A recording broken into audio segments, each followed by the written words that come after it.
S, ವಿಧಾನ ಪರಿಷತ್ತಿನ 4 ಸ್ಥಾನಗಳಿಗೆ ನಾಮನಿರ್ದೇಶನ ಆಗಬೇಕಾಗಿದೆ. ಅದಕ್ಕೊಂದು ಫಾರ್ಮುಲಾ ರೆಡಿ ಆಗಿದೆ.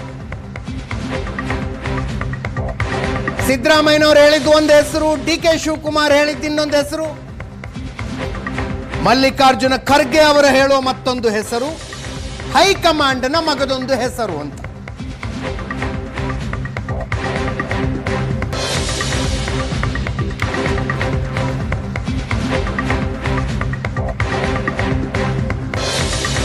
ನಾಲ್ಕು ಸ್ಥಾನಗಳಿಗೆ 4 ಕೋಟ.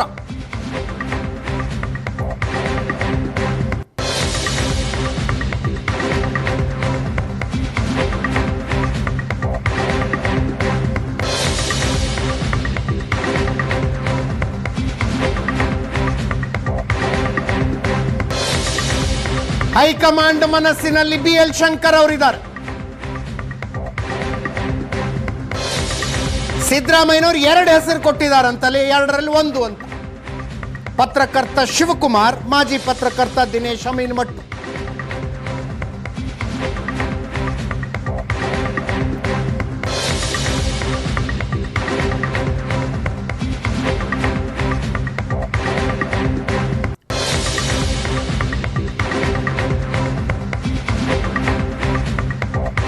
ಹೈಕಮಾಂಡ್ ಮನಸ್ಸಿನಲ್ಲಿ ಬಿ.ಎಲ್. ಶಂಕರ್ ಅವರ ಹೆಸರಿದೆ. ಮುಖ್ಯಮಂತ್ರಿಗಳು 2 ಹೆಸರು ಕೊಟ್ಟಿದ್ದಾರೆ, ಶಿವಕುಮಾರ್ ಮತ್ತು ದಿನೇಶ್ ಅಮೀನ್ಮಟ್ಟು.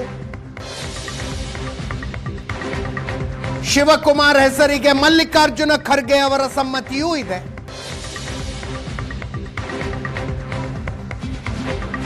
ಖರ್ಗೆ ಅವರು 2 ಹೆಸರು, ಡಿ.ಜೆ. ಸಾಗರ್ ಮತ್ತು ಶಿವಕುಮಾರ್.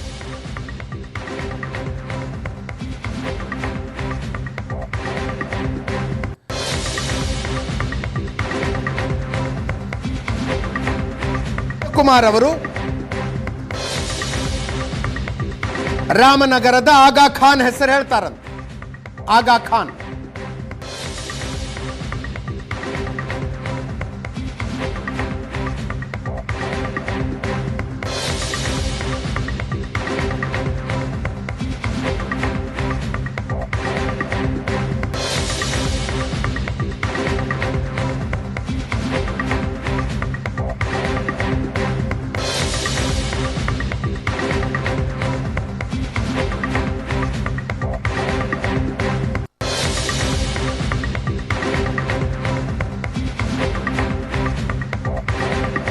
ಹೈಕಮಾಂಡ್ ಕೋಟಾದಲ್ಲಿ ಬಿ.ಎಲ್. ಶಂಕರ್, ಮುಖ್ಯಮಂತ್ರಿಗಳ ಕೋಟಾ ಶಿವಕುಮಾರ್ ಅಥವಾ ದಿನೇಶ್ ಅಮೀನ್ಮಟ್ಟು, ಮಲ್ಲಿಕಾರ್ಜುನ ಖರ್ಗೆ ಅವರ ಕೋಟಾ ಶಿವಕುಮಾರ್ ಅಥವಾ ಡಿ.ಜೆ. ಸಾಗರ್, ಡಿ.ಕೆ. ಶಿವಕುಮಾರ್ ಅವರ ಲೆಕ್ಕದಲ್ಲಿ ರಾಮನಗರದ ಆಗಾ ಖಾನ್.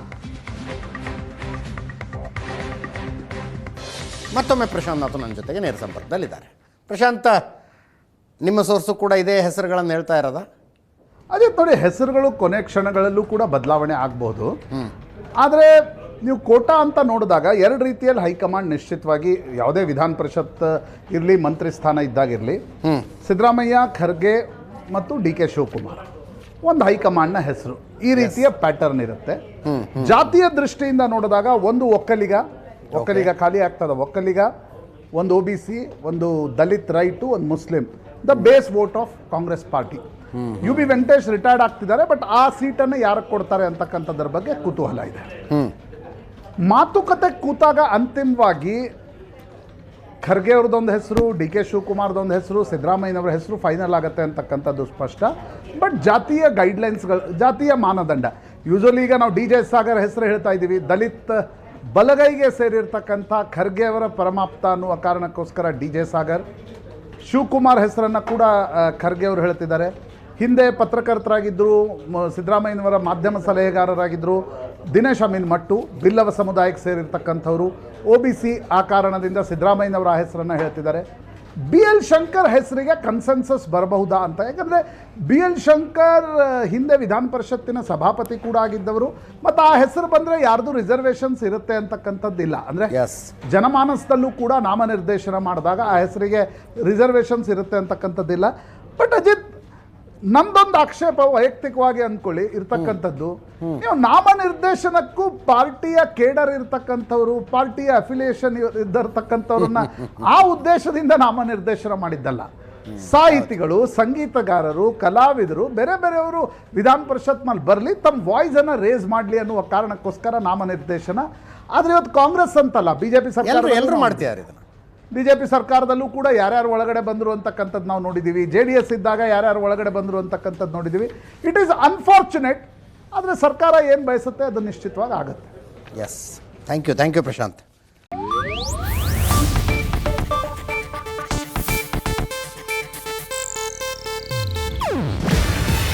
ಇದು ಏಷ್ಯಾನೆಟ್ ನ್ಯೂಸ್ ನೆಟ್ವರ್ಕ್ ಪ್ರಸ್ತುತಿ. ನೀವು ನೋಡ್ತಿದ್ದೀರಾ ಏಷ್ಯಾನೆಟ್ ಸುವರ್ಣ ನ್ಯೂಸ್.